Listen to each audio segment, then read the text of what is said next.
अस्सलाम वालेकुम स्टूडेंट्स। आज 30 दिसंबर 2020 है और लेक्चर नंबर 4.16 रिकॉर्ड करने जा रहे हैं हम। कल 4.15 आपने देख लिया होगा, न्यूमेरिकल्स कर रहे थे हम चैप्टर 4 के।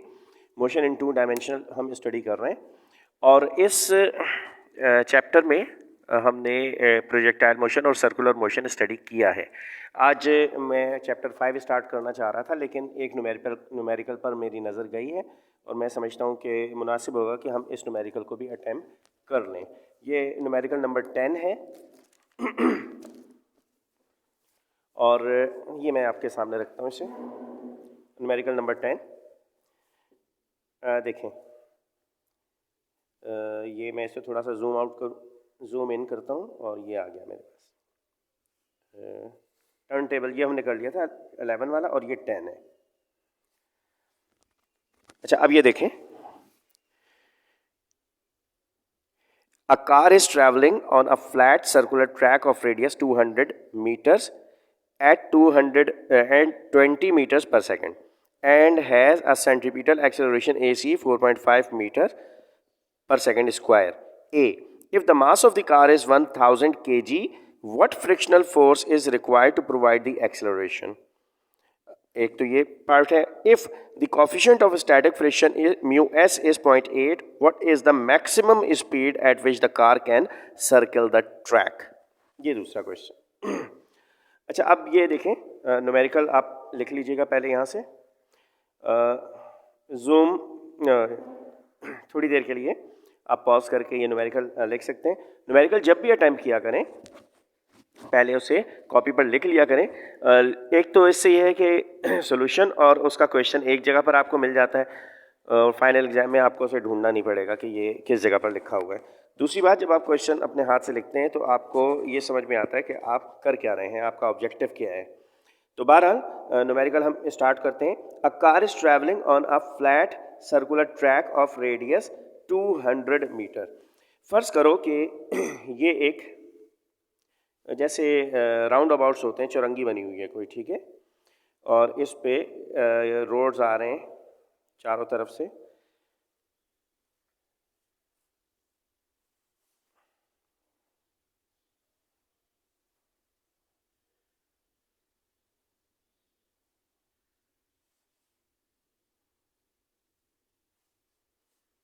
फर्ज कर लो कि ये कोई चौरंगी बनी हुई है, ठीक है। अच्छा, जब इस चौरंगी पे कोई ऑब्जेक्ट यूं कोई व्हीकल है वो ऐसे सर्कुलेट करता है तो किसी न किसी दायरे का हिस्सा बन रहा होता है, ठीक है। तो हम फर्ज करते हैं कि एक कार है जो इस तरफ से ऐसे मूव करती हुई आ रही है। अच्छा, अब मैं ये फर्ज करता हूँ कि ये कार, ये है वो कार, और जब ये ऐसे मूव करती हुई आ रही है तो ये किसी सर्कल का पार्ट है, ठीक है। अच्छा, अब इस सर्कल जिसमें ये मूव कर रही है ये है 200 मीटर, इसका रेडियस है। ये जो कार है इसका मास आपको दे दिया है 1000 kg और इस वक्त इसकी स्पीड ये वाली जो है टेंजेंशियल स्पीड इसकी 20 मीटर्स पर सेकेंड। अगर ये एंगुलर स्पीड होती तो रेडियंस पर सेकेंड में दी जाती, ठीक है। अब क्वेश्चन अराइज होता है, अच्छा AC भी उन्होंने दे दिया है ना, उन्होंने कहा है कि AC है 4.5 मीटर्स पर सेकेंड स्क्वायर। एक तो फोर्स बताओ जिससे ये मूव करेगी, ठीक है, FC। अच्छा, फोर्स इक्वल होती है MA के, MAC अगर मैं कर दूं, यानी ये वाला मास जो है ये, इस मास को इस एक्सेलरेशन से मल्टीप्लाई करूं MAC तो ये मेरे पास फोर्स आ जाएगी, ठीक है, ये वाली। अच्छा, सेकंड वो ये कह रहा है कि अगर कॉफिशिएंट ऑफ फ्रिक्शन, ये जो टायर है उसके और रोड के बीच में जो कॉफिशिएंट ऑफ फ्रिक्शन है 0.8, कॉफिशिएंट ऑफ फ्रिक्शन को म्यू से जाहिर करते हैं, ठीक है। आपको याद है फ्रिक्शन में हम F is equal to mu R करते थे ना, इसमें म्यू तो ये आ जाएगा और आर से मतलब वेट ऑफ द ऑब्जेक्ट होता है और वेट mg के इक्वल होता है।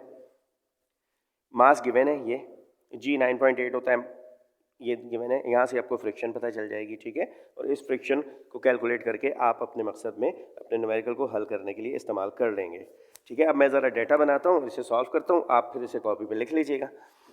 तो अब ये देखें,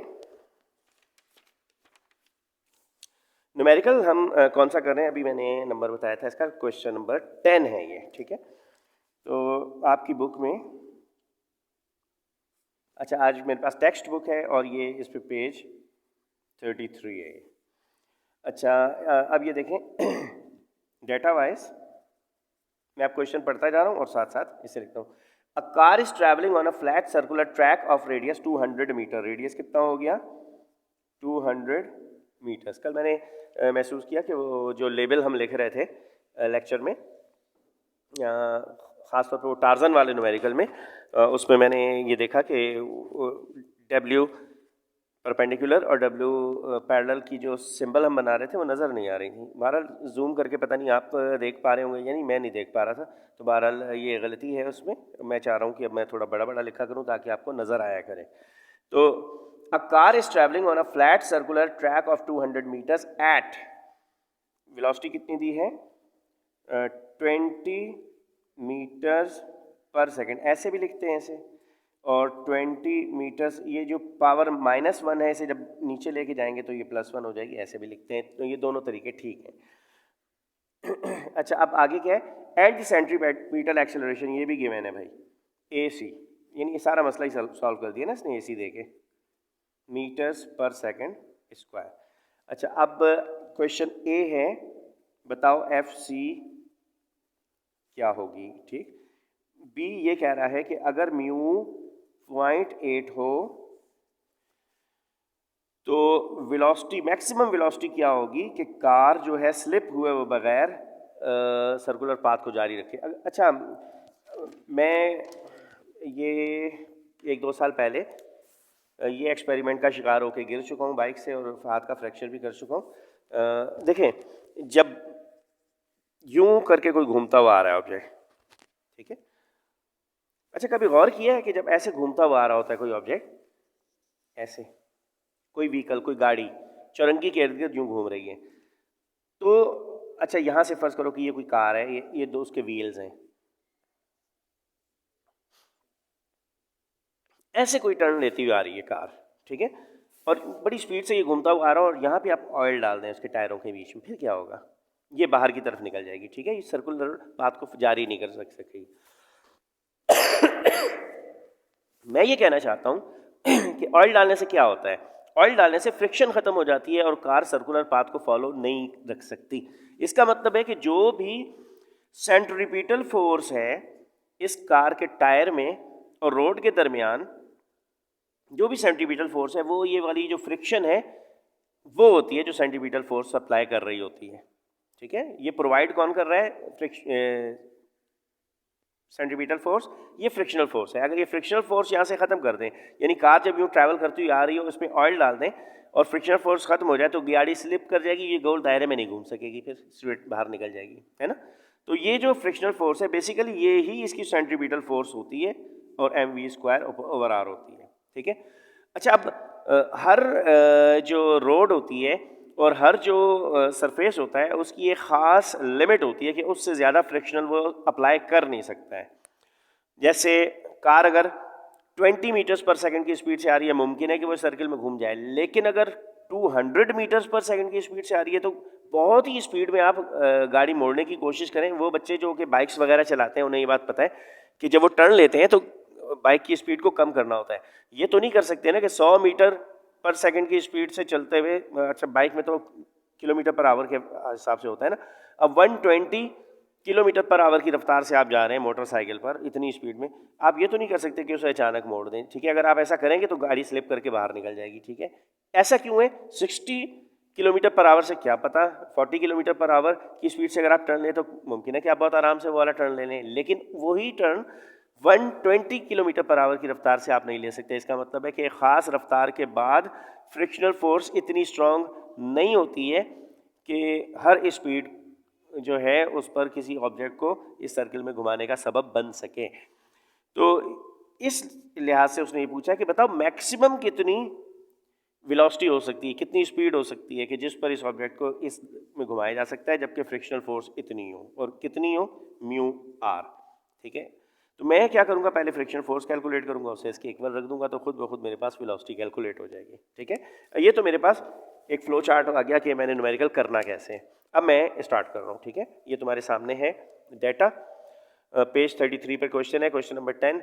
रेडियस गिवन है, वेलोसिटी गिवन है, AC गिवन है, FC मालूम करना है। सोल्यूशन आप लिखें FC is equal to MAC, mass into x. देखिए सेकंड लॉ ऑफ मोशन है, F is equal to MA। अगर मैं यहाँ C लगाऊंगा तो मुझे यहाँ C लगाना पड़ेगा, M तो होता ही कांस्टेंट है। तो अब वैल्यूज रख दें, M है 1000, अच्छा मैंने M वहाँ लिखा नहीं है ना डेटा में, मास गिवन था 1000 kg और म्यू भी गिवन है, वो मैंने नीचे लिखा है। अच्छा अब ये वैल्यूज रखें, AM और AC है 4.5, मल्टीप्लाई कर दें, आपके पास फ्रिक्शनल फोर्स आ गई और ये है 4500 न्यूटन। फोर्स का यूनिट न्यूटन होता है। अगर आप न्यूमेरिकल में इसका यूनिट नहीं लिखेंगे तो न्यूमेरिकल आपका गलत हो जाएगा। ठीक है, 0.5 मार्क्स मैं काट दिया करता हूँ और मुमकिन है एग्जामिनर इससे ज़्यादा काट दे, लेकिन ये है कि फिज़िक्स में यूनिट्स की बड़ी अहमियत होती है, इसलिए आप यूनिट्स ज़रूर लिखा करें। अच्छा अब हम जानते हैं कि ये जो सेंट्रीपिटल फोर्स है ये एग्जैक्टली इक्वल होती है फ्रिक्शनल फोर्स के। ठीक है, इसलिए मैं यहाँ लिखता हूँ एफ सी किसके इक्वल है, mv² ओवर r, और फ्रिक्शनल फोर्स किसके इक्वल होती है, म्यू इंटू r। ये नॉर्मल कंपोनेंट वाला r है, रेडियस वाला r नहीं है। ठीक है, और इसलिए इस r की जगह इसकी वैल्यू w हम लिख सकते हैं, हम ब्रैकेट में लिख दें, सामने रेफरेंस दे दें कि w is equal to r होता है, नॉर्मल कंपोनेंट वेट के इक्वल होता है और वेट mg के इक्वल होता है। इसलिए मैं इस w की जगह इसकी वैल्यू लिख देता हूँ, म्यू इंटू w की जगह आ गया mg और ये mv² upon r as it is आ गया। ये यहाँ भी लिख दीजिएगा, मैंने जगह नहीं छोड़ी, नहीं लिख पाया, तो ये साथ के साथ चलता हुआ आ रहा है। अच्छा मास से मास कैंसिल कर दें, क्या आ गया, v² ओवर r। तो अच्छा ये नज़र आ रहा है आपको, ये वाला पोर्शन मैं लिखता हूँ, क्या था ये, v² upon r is equal to mu into g, r ऊपर ले जाएं, यहाँ डिवाइड हो रहा है ना, इधर आके मल्टीप्लाई हो जाएगा, तो म्यू इंटू r इंटू जी।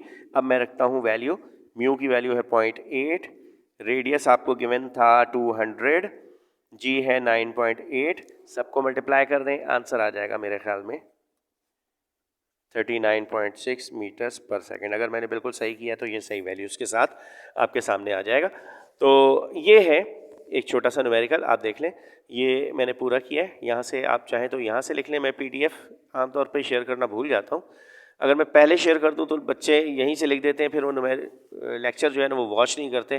बहरहाल ये एक अच्छी बात नहीं है।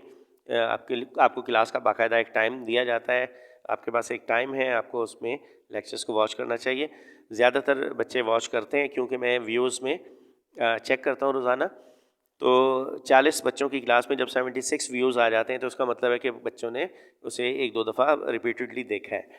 बहरहाल ये चैप्टर 4 था आपका, ये ख़त्म हो गया है। आज से हमने स्टार्ट करना है आपका नेक्स्ट चैप्टर, और उस चैप्टर में हम इंशाल्लाह पढ़ेंगे किसके बारे में, स्टैटिस्टिक्स के बारे में पढ़ेंगे। तो मैं आज थोड़ा सा इंट्रोडक्शन उस चैप्टर का दे देता हूँ। कल मैं बाकायदा उस चैप्टर को चैप्टर 5.1 के नाम से स्टार्ट करूँगा, लेक्चर 5.1 के नाम से, ताकि हमें बाद में चीज़ों को इंडोर्स करने में, उसमें ढूंढने में आसानी रहे। अच्छा अब आपके सामने मैं रखता हूँ चैप्टर, नाम है इसका, हाँ देखें नज़र आ रहा है आपको, ये जूम इन किया है मैंने थोड़ा सा, ठीक, torque, angular momentum and equilibrium. ठीक, इक्विलिब्रियम, उसमें टॉर्क भी हमने पढ़ना है और मोमेंटम भी पढ़ना है। ठीक है, एंगुलर मोमेंटम, लीनियर मोमेंटम इससे पहले पढ़ के आए हैं। अच्छा अब इक्विलिब्रियम टर्म डिफाइन करनी है। इक्विलिब्रियम,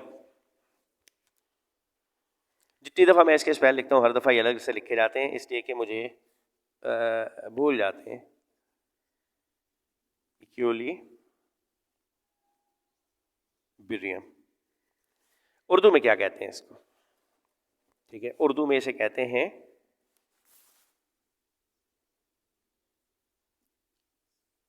तवाज़ुन। तवाज़ुन। अच्छा, तवाज़ुन क्या चीज़ होती है? कभी आम डिस्कशन में उर्दू में हम इस्तेमाल करते हैं ऐसे, तो मैं समझता हूँ कि ज़्यादातर बच्चे वाकिफ़ हैं इस लफ्ज़ से। बहरहाल अगर मैं तुम्हारे सामने कोई एग्जाम्पल बना पाया, फर्ज करो कि ये रस्सी बंधी हुई है। सर्कस देखा है कभी? लकी ईरानी सर्कस, उसका इश्तिहार भी लगता है। तो और ये मलीर के इलाके में तो लकी ईरानी सर्कस वाले आते भी हैं। फर्ज करो कि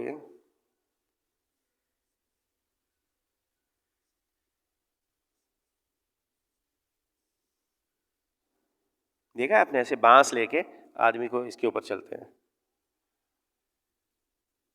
अच्छा, ये देखें खूबसूरत सा एक आदमी है, ट्रैवल कर रहा है ऐसे, ये रस्सी के ऊपर, ठीक है। और इसका हक बनता है कि इसके बाहर ऐसे हो जाए। अगर इतनी बुलंदी पे मुझे रस्सी के ऊपर खड़ा किया जाएगा तो मेरी भी सूरत हाल कुछ ऐसी ही होगी। तो ये देखें, ये आदमी ऐसे खड़ा हुआ, ठीक है। इस जगह पर जो चीज़ इसे इस रस्सी के ऊपर मुअल्लक रखे हुए है वो है इसका तवाज़ुन, ठीक है। अच्छा, ये हालत तवाज़ुन में खड़ा हुआ है ऐसा। अच्छा, अब अंग्रेज़ी या इंग्लिश प्रोग्राम्स में देखें तो वो इस रस्सी पे चलने के लिए हाथ में ये छतरी वगैरह रख। बहरहाल ये अब एक उधर से आ रहा है, एक इधर से आ रहा है, पता नहीं कैसे ये क्रॉस करेंगे। ये है तवाज़ुन की एक एग्जाम्पल। इस किस्म की चीज़ें हम समझते हैं कि ये तवाज़ुन है। अच्छा, अब इक्विलिब्रियम इस टाइप का भी हो सकता है कि आदमी ने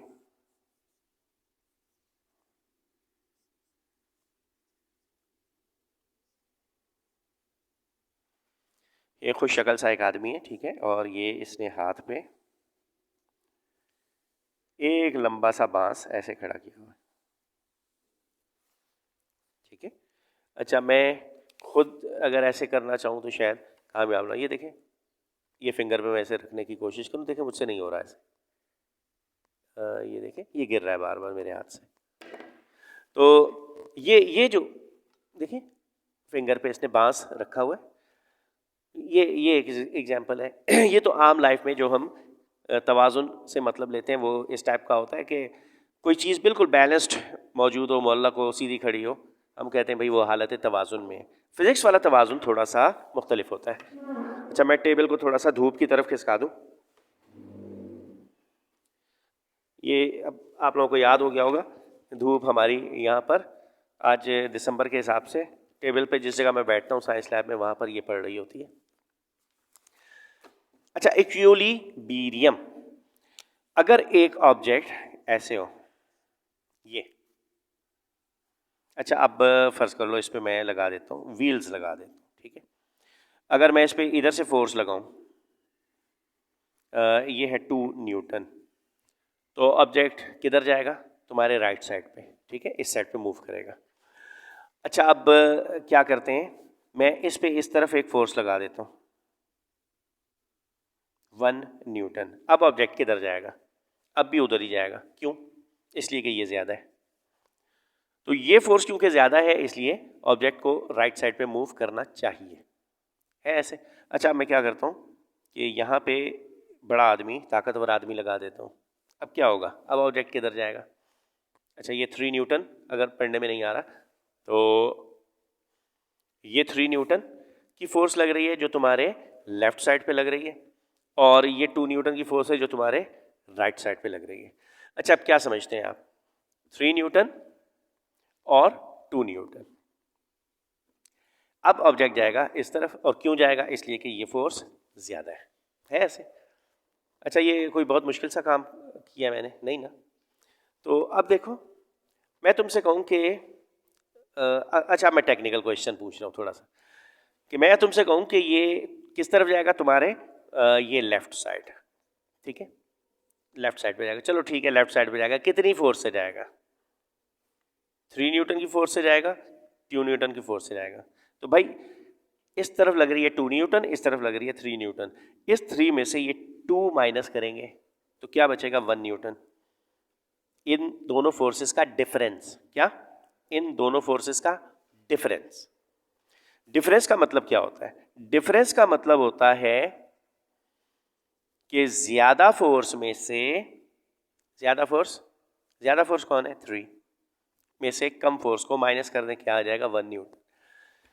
डिफरेंस में ये नहीं देखा जाता कि पहले कौन सा रखना है बाद में कौन सा रखना है, उसमें ये देखा जाता है ज्यादा में से कम को माइनस करना है, इससे डिफरेंस पता चल जाता है। ठीक है, तो हम डिफरेंस देखेंगे, उससे हमें पता चल जाएगा ऑब्जेक्ट ने किस तरफ जाना है। तो ऑब्जेक्ट जाएगा लेफ्ट साइड पे, और कितनी फोर्स से जाएगा? इस फोर्स से जाएगा।